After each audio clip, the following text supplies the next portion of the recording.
Lahat at maraming salamat mga kapatid sa pagdating sa gitna ng ulan at bagyo. At maraming salamat sa pagsuporta niyo sa mga independently produced movies tulad ng Sa Likod ng Tsaka. Ito po ay mapapanood po natin sa August 13 in cinemas nationwide. Isa po siyang documentary film at ngayon po ay open na po ang ating floor for your question and answer para po makilala ulit natin ang we have a first question from Romel Gonzalez of PEP. Hello, ang magandang hapon po. Ang question ko po para kay Miss Edith at kay Colonel Marantan. Miss Edith, ano po inspire sa inyo na isulat at i-direct ang buhay ni Colonel Marantan? At Colonel, paano po kayo napapayag ni Miss Edith na i-gawing docu-film ang inyong buhay? Miss Edith, kayo po muna. Malakas naman ang boses ko, di ba? Kailangan sabay. Kailangan sabay. What inspired me? He came into Davao on a very unfatal naman siguro kasi mainit ang temperature ng politika. Kaya kinalagkal ko siya, sino ka ba? Ba't ang tapang-tapang mo? Katatapos lang na natanggal yung regional director dito dahil sa KOGC, remember? So, but what's the will, no? Hindi ko siya in-entertain kasi nag-o-over lang. Like yung nag-o-over lang. Dumating yung August 27, yung buong media industry, yung journalist na nag-o-over ng KOGC, yung inaway na kami, parang, foul na yun. October 26, tinawag ko sa Senate. Yung sa media harassment. Na-stranded kami doon, kaya tinawag ko si General Torre that time, sir, hindi kami makauwi kasi that was Katrina. Sunday pa yung next schedule namin na makauwi ng Davao. So, sabi ni sir, saan kayo ate? Magbilit. Sabi ko, naghanap kami. And finally, si Colonel Maranta, sabi niya, doon kayo, sabi ko, sir, kailangan nyo ma-experience yung bagyo. Kasi walang bagyo sa Davao, di ba? Kasi may bagyo, sabi, may experience lang namin kasi mahaba naman yung time. So, dinala niya kami dun sa Chaong. The following morning, sabi niya, ate, malapit lang dyan yung Atimonan. Sabi ko, oo, Atimonan, marami ang pinatay dun. The instinct. Kaya sabi ko, pwede pumunta. So, may nag-guide sa amin na isang pulis, taga Lucena. Pumunta kami ng Atimonan, makita niyo sa movie kung sino yung first na interview ko doon. Ano itong Atimonan? Kasi boundary may marker. Sinagot niya ako, sabi ko, hindi ba siya mamamatay ka ako? Like your questions. Sabi niya, hindi. Kasi pag sinabi, the way she answered me, didn't answer my question, but triggered more questions. Kaya tinawagan ko si General Barrios kasi mas kilala siya. So doon ko na, that was October 27, 2024, na parang gumagawa na ako ng draft for my own documentary para sa Newstime Philippines. Hindi siya movie actually, hindi. Una nga, nung sinabi ko, when I traverse his stories, narratives, pumapasok yung may Valle Verde. Diba? Meron ka palang Parañaque. Meron ka palang Black Shark. Meron ka palang Tevez. Ngayon nandito ka sa amin, meron ka KOGC. So, yun yung nag-uusap kami ni General Barria, si General Melad, si General Marbel, na nakita ko yung ito pa rin yung tao na to. So, yung sinabi nung, siyempre tayo mga journalists, yung sinasabi natin, may ibang hindi nagsasalita sa ground na may ibang meaning, may ibang story. So, yun yung direction ng story ko. Hanggang nag-November na, at first, natapos yung November hindi pa kasali yung Black Shark, yung Batangas. So, ang kapal na 136. So, sabi ko, ang kapal. So, ultimately, December o October yung sir na nila, November 2, kinausap ko siya. Sabi ko, sir, malalim ang story mo. Mag-usap tayo. So, yun. Usap din, na alam niya, documentary lang para sa Newsline. Hindi movie.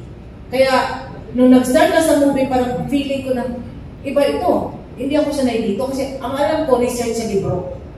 Research for the documentary. Ito na ginagawa niya daily, di ba? Ito yung movie, parang, I'm not ready for this. And, this amount is parang strange sa amin. Kaya sabi ko, am I ready for this? So, parang nag-backpedal. Kaya, kinausap ko siya, sabi ko, kaya namin ito ilabas kasi may mga regional din kami, regional cable channels din kami. So, sa amin, itatawid namin ito. Pero lumalim.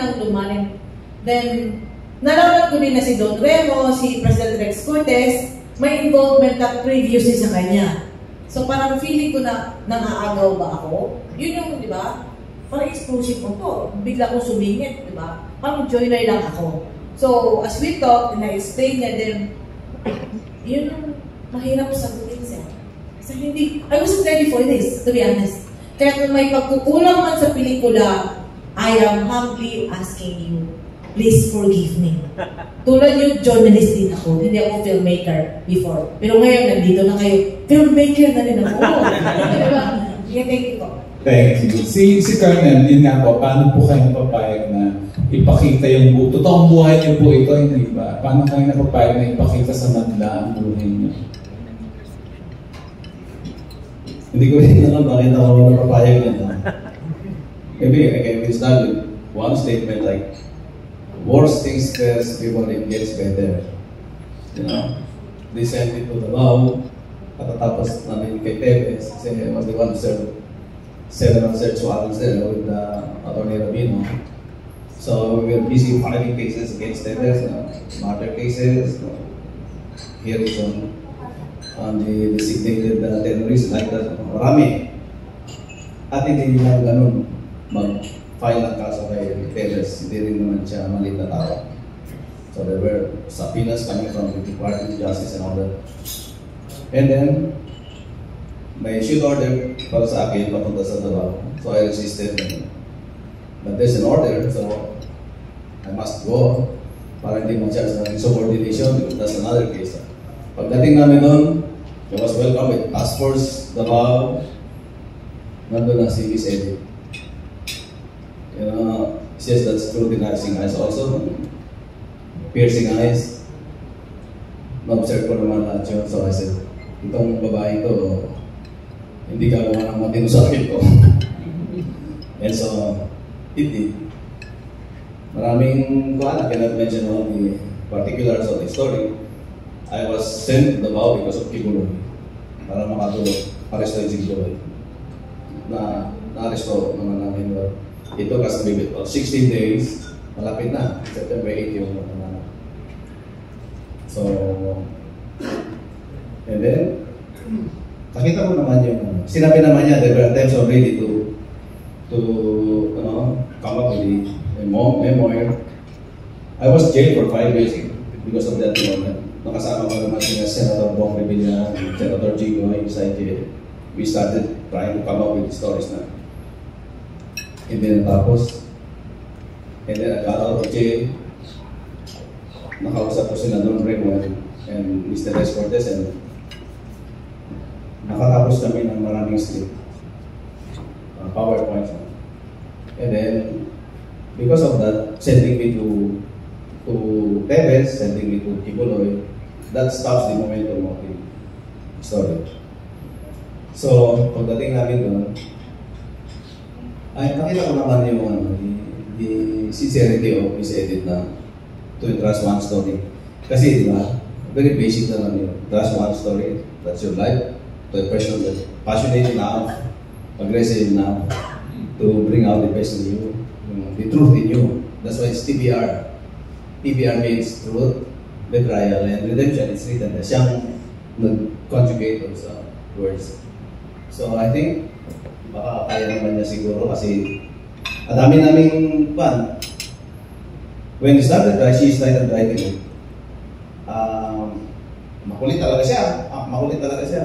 Journalist, I think that's one of the qualifications to be a journalist. Even at holy hour, like 2 a.m., 3 a.m., tawag yan. Di ba, ganito yan. Sabi ko, minsan tanongin mo siya, ano ba yung oras mo dyan? Kasi baka magkaiba yung oras mo. Di ba, 3 a.m. yun. 3 a.m. dito, pero kasi siya ka na, turupan kasi pag nakuha pala niya yung pick niya writing, hindi naman sa akin, hindi favorable sa akin kasi I have to take rest also kasi it's another day fighting Kibuloy and all that. Sabi ko, sige, isulat ko lang ng isulat. But tama yung sabi niya, intended for documentary only. Never did I know na papunta na pala sa documentary, the movie. Hindi ako... This is the first time na makaharap ko kayo po. Usapan na namin ni Karen Mayamis na. Before, when we prepared for battle, we know that's going to be an army encounter.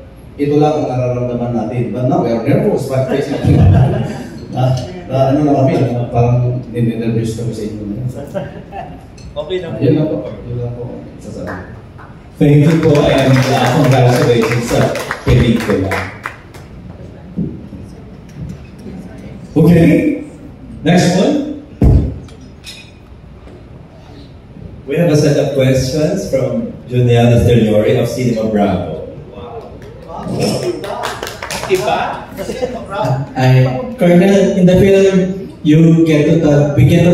get to see moments of controversial moments in your life. Were there specific moments that you wanted na talagang yun ang pinaka-focus ng film? At saka meron bang moments na hindi nyo na inilagay? Simplify yung I have an impaired ear. I'm a PWD. Meron bang specific moment sa controversial career nyo na focus ng film at meron bang ni-leave out kayo? May anim na controversial na incidents doon, like the Valle Verde, the Parañaque shootout, that emanates from the RCBC massacre from Pabuya 2008. And the series of bank robberies dito sa Metro Manila that time, nahirap na po doon kasi medyo marami yung body counts na about 17, about 27 body count. Equipped with assault rifles, high-powered firearms, supposed to be owned by the law enforcers or the security forces, but now it's being used by the perpetrators na, the Curatong Malele. I think you know that, you can relate to that. So there we are unstoppable. So I was asked by the palace na to come up with the case operation plan. Now yung iba, yung Valle Verde, in fact it's still in the video, the YouTube. Nasa YouTube pa rin po yung movie. Teves, Tipolo, and the officer was put under incarceration. Marami pang hindi na ilagay kasi I belong to a task force. Pag task force naman, you're not there to apprehend snatchers. We are there to apprehend big cuts there. Kaya nagtataka sila bakit si Maranda laging involved sa army, captain. I belong to a task force. Ang target namin ay big fish and they are armed. So naturally, larger percentage there will be army encounters there. Thank you. And nagiging emotional din po kayo sa pagkukwento ng mga moments na yun sa buhay niyo po? Yes. Part din ng pagre-revisit, pagre-recollect ng mga moments na yun yung pagkikritik din ng tao sa inyo na oftentimes nabibilify kayo, parang kayo yung kontrabida sa paningin nila. Ano yung masasabi niyo sa mga kritik niyo? Well, there's redemption already kasi the courts has spoken na exonerate na po kami lahat.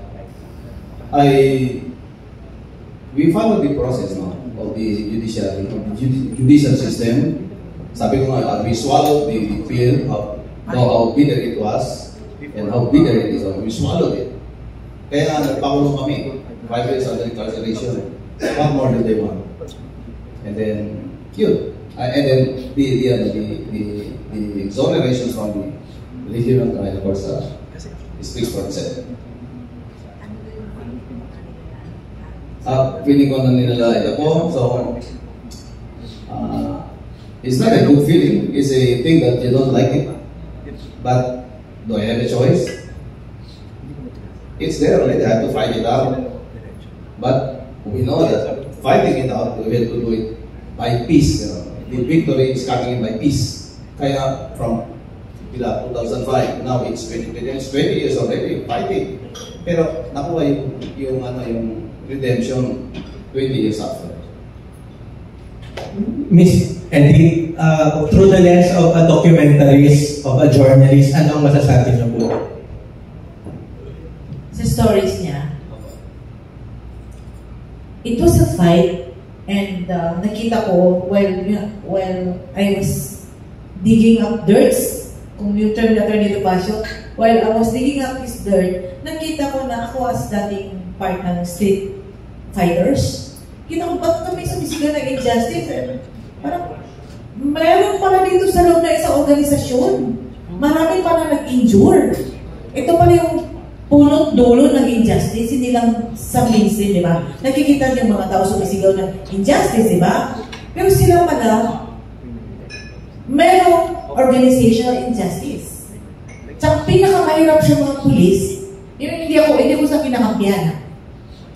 Nakita ko na pag sumabit si pulis, wala umaangkin. Pag victorious ang operation, ang daming claimant. So yun yung nakita ko sa story na parang, I need to put life to this kasi hindi lang sila, ang dami-dami pala. So yun yung realization na I must put flesh to these guys regardless of their names because the story is worth the telling. Yung ang dami, nakikita yung sabi, at one point nga sa movie, if I may allow, sabi ko, while he was explaining about the death dun sa Paranaque, sinabi ko, that makes you a killer then. Sabi niya, ito yung may mga collateral damages. So, masakit for me na hindi ko siya naging friend. But I need to write the story to give justice sa itong hindi natin nakikita. Kasi tayo naman usually, di ba? First week lang, tapos yung storya. Yung sa kanila, mahaba pala at ang lalim ng sugat sa mga dibdib ng mga operatives. Okay na? Thank you po. Yes, thank you so much. And just for your info rin, kung naririnig nyo kanina yung official soundtrack ng movie, by the way, kung hindi lang si Ms. Ging Caduaya is director, producer, and writer, is also a composer, di ba? Very talented ang ating producer. Panakuha naman natin yan. Siya yung composer ng OST natin. And of course, sung by Mr. Jenny Anga. Okay, next. Hello. We have a set of questions from Cesar Batinga of Net25. My question po is for the producer mo. Ang sa akin po is yung visual at narrative po ng story. This is a docu-film, pero may input po kayo ng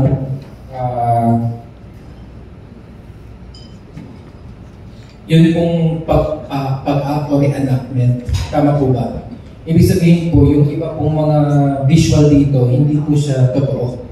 Reenactment po. Pero based on sa story ni Cardinal Maranta. Ang story is 50% archival, 50% reenactment. Kasi yung like the Karamuan which happened in 1999, yun yung first kill. So, nakuha namin yung ibang footages, yung kay Mayor Go, nakuha namin. Yung Atimuna naman, we asked the colleagues from the media na tulungan kami. So, may mga critical scenes lang na narinak, pero kukontek-kontek. Kaya nandun si Colonel Rabino. Okay po. Si Colonel Rabino portraying the young policeman Maranta. Maranta, the young version po, yung binata tsaka hanggang magkaroon ng family, ganun po ba? And at the same time po, how's the feeling of portraying a character of the General Cardinal Maranta, Sir Rabino? Thank you po, sir. Natatawa lang po ako, sir. Ni sa panaginip, hindi sumabi na ako. Kasi,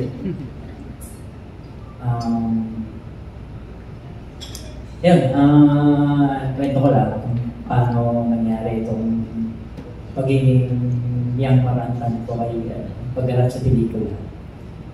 I thought it was only a reenactment of the Atimonan, but as days go by, kung ginagawa na yung pelikula, mahaba pala to, kaya napasuko na talaga ako nun. Kaya hindi na ako naka-atras. So, nakakaya naman kay Sir kasi si Sir matagal ko nakasama. May background po ba kayo sa... Wala nga po eh. Pulis sila. Yun during din sa mga teenage days or years, wala kayong background sa akin. Okay. Paano nangyari o nakita kayo tapos kayo yung naging main character dito sa... Ganito pa, kwento ko na lang po. Ako po ay 37 na ngayon. Naging police po ako 2009. I've been with Colonel Marantan since my graduation in the academy. It's 2009. So, for 15 years, more than 15 years ko nang kasama si Sir Marantan in the service. Except nung nakulungan sila. So, alam ko lahat yung mga nangyari sa career niya being a police officer. So, yun, isa yun sa nagtulak din sa akin kung bakit ko na lang ginampanan yung role ng pagiging isang batang Colonel Marantan. Saka, to pay tribute also to the person na in-idolize ko din sa servisyo kasi ito yung maraming hindi nga po nakita ng mga tao kung gaano yung sinakripisyo niya sa career niya for almost 30 years of his police service. Yun ang gusto nating makita sa pelikulang ito. Maraming ginanakit siya na pinagdaanan, maraming challenges, maraming sacrifices na hindi nakikita in real life. So yun, para sa akin, sana nabigyan ko ng justisya yung pagkaramp ko sa kanya bilang young Colonel Marantan. Pero wala namang masyadong marami pong exposure doon sa akin. Yung ano lang, mga scenes lang, mga physical scenes lang. Baka mag-forever, diba ko lagi ang makikita doon. So, yun, masaya din ako na naging part ako ng isang makapulang pelikula na to. What makes this film different from the police movies na nakikita natin previously is that these are all facts na nangyari. Totoo lahat, nainilahad at binigyang buhay sa isang pelikula kung ano yung pinagdaanan ng isang Colonel Marantan. Thank you. Thank you. My last question please for Colonel Marantan. So, more on narratives po kayo rito or narration and pagkukwento or napa-acting din po kayo rito? Narration na. Narration, narrative. Thank you po. Okay, thank you. Yan, isa po sa mga abangan din natin yung acting ni Lieutenant Colonel Attorney Rabino. Siyempre, di ba? First time doon ni Sir mag-a-act din sa movie. Okay, we have next set of questions from our media partners. Sir Josh. Hello po, I'm Josh from PBS-CBN Online. Miss Edith, you mentioned po kanina na Davao-based yung production nito. If you were to describe po yung mga Davao-based filmmakers versus mainstream filmmakers, how would you describe it? Davao-based filmmakers versus mainstream. Yeah. You have Star Cinema. Regional filmmakers naman, to be honest, they struggle. Why? Because they need to write stories that will compel the general public to watch their movies. And they don't have budget. Budget ang pinag-uusapan. And you have big names na here in Metro Manila. Yun sa region, iba eh. Kasi regional filmmakers do thrive if they got like grants, di ba? From film, like the Sinimalaya, you have the something, di ba? Sinag Maynila. Sinag Maynila. So they thrive and more dependent sila sa yung bibigyan paggawa mo to, ganun, yung commission films. While the mainstream filmmakers, they have the budget. Second, disadvantage. Mahirap mag-promote sa Manila. Regional ka. But you need to level up with the standards. Like kami from the start, kami 4K na camera eh. Dumating sa point na kailangan bumili ng Blackmagic. Yun. Kailangan pa lang, kasi sa office, sa Newsline, may mga gamit kami. Pero yung pag-level up, hindi naman, we don't want to use the word competition. Para lang maabot namin yung expectation nyo of what a movie will look like. Kasi marami naman na awards sa Region 11, sa Iloilo, di ba? May Bohol, bago lang.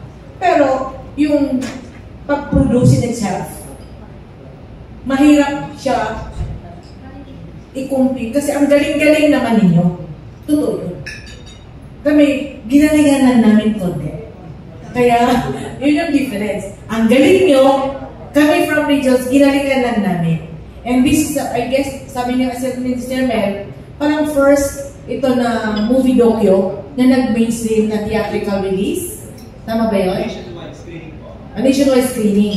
Kami yung first. So, next question mo, alam mo na. Saan galing ang pondo? Di ba? At magkano? Okay. We've been doing documentary sa Newsline. Sa cost yun ng production sa amin, admin. Eto, nung umabot kami ng 7 figures, parang feeling ko, hindi na ako nang matatapos to. Parang, yun na, my daughter is here and the brother is sa bahay. Kinausap ko na, kaya ba natin to? Sabi na, mama, naligo ka na, mag-shampoo ka na lang. Yun yung very minimal yung gastos. Ang pinaka-masarap sa feeling namin lahat, sabi ni Sir Valentan, kung kikita ang pelikula, saka siya maniningil. Yun. Kaya, nung palapit na yung ending, yung mga natulungan ni Sir, lumapit na we want to help. Yun na yun. Kasi sa point of view naman natin, di ba, as journalists, hindi naman tayo beggars, di ba? We welcome naman, but we are not saints. Pero kung binigyan mo yung kusa, nag-i-issue din kami ng resibo, tsaka wala count. So dumating sila sa buhay namin, later na part. So ito na yung na-wrap na yung movie, and I'd like to thank ng Manila-based na mga journalists. Ang laki-laki ng tulong nyo. Rappler, TV5, PTV, UNTV, Inquirer, ang laki-laki tulong kasi archival and we need to secure the permissions. So ito yung tulong nyo sa amin. And yung sabi nga ni Sir, later mo na bayaran yung story ng buhay ko kung kikita yung pelikula mo. So tulungan nyo ako magbinta para may kita siya. Kasi as it is na wala gratis at amor. So yun yun. Follow up ako, will it be the start of your advocacy na ma-highlight yung regional filmmakers? Advocacy?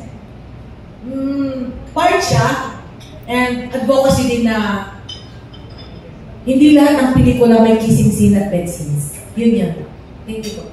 Last ako for call Mario. So, yeah, miss. You mentioned po kanina na kaibigan ka po, sir. If you were to describe him as a person, paano mo po siya i-describe na napakita rin ito sa pelikula? Outside work. He's my brother. A brother na hindi kayo iwanan ng kamatayan. It's not only that I was with him since kaniship, so sa hirap at inahawa, kasama kami. But I saw personally how he led us, how he led our class, the PNP class of 1998, to survive. Okay. You know, when you're an officer, siya ang class president. His responsibility was the whole class, not only survival. Okay. Unlike sa amin, we need to survive ourselves. But for him, he need to work all alone to survive all the members. And we were the most numbered class of 1998. Kami yung we graduated 386. The most populated class yan sa buong ever ng PNPA. So imagine he carried us all throughout hanggang sa ma-survive. And up to now, that is still our emeritus president. So nakita ko siya doon. If you ask to describe him for me, you know, in your life, meron at meron kang tao to reveal all things. Diba? Personally, sa buhay mo, and operational sa amin, meron kang sikreto. And that someone is siya. Kung baga, I can reveal my life to him, I don't know kung ano siya sa akin, but I feel that the same. That mutual respect. If I feel burdened, tumatawag ko sa kanya. Okay. When we were in Marawi, I called him. So minsan, I was in those part of my life. Nagtatanong ako kung tao lang ang ginagawa namin. Kasi sa Marawi, wala kaming ginawa, kundi manira ng bahay. Matay, manira ng buhay. The Marawi siege. Wala. So sa kanya ako nag-confess on what was happening there.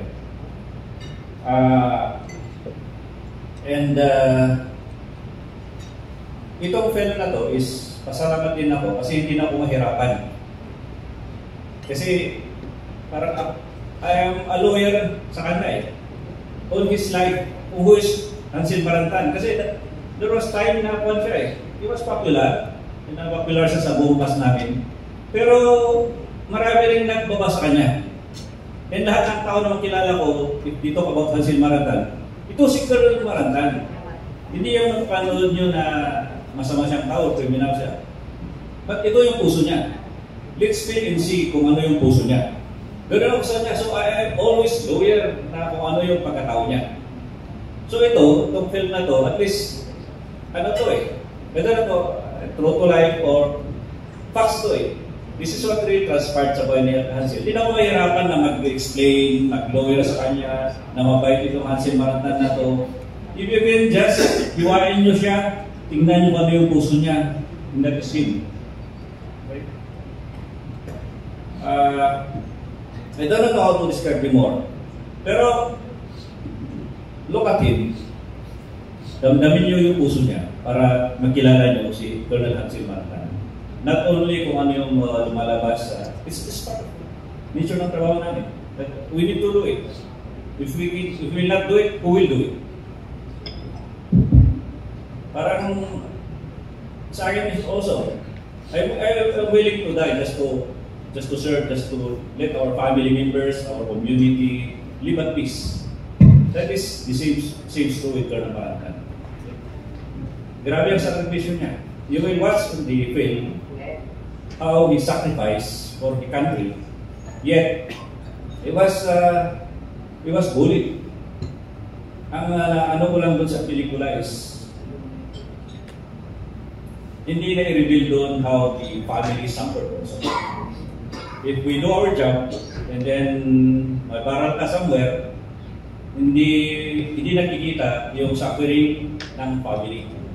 Okay? Na kung may ginagawa kami, behind the scenes, if we suffer, the more na emotional suffering, financial suffering, mental suffering, yung mga labas namin, especially the children.